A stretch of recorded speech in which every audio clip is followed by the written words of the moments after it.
ملګریه، یوه خبره په یاد ولره چې د خلکو منفي خبرې او نظریات ستا په اړه یوازې یو نظر ده، نه ستا د شخصیت کومه برخه ده، نه ستا د ژوند کومه برخه ده.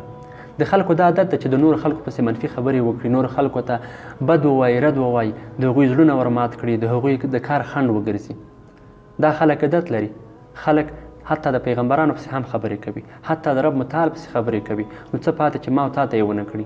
که غواړې د دغه ډول اشخاصو څخه په امان اوسې او د ضرر څخه یې لرې اوسې، نو صرف نظر یې کړه. په دغه یو غوږ یې اورئ، په بل غوږ یې باسئ.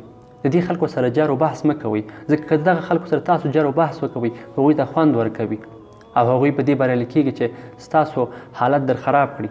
ځکه د هغوی کار همدغه ده چې هغه لټي، هغه تنبلي او هغه منفي نقاط چې په دوی کې دي، دوی غواړي ځان لپاره نور ملګري په دې ټولنه کې پیدا کړي. نو که چېرته تاسو د هغوی په خبرو باندې د خپل مسیر څخه راګرځئ، نو هغوی بریالي کېږي او تاسو نابریالي کېږئ او ناکامیږئ.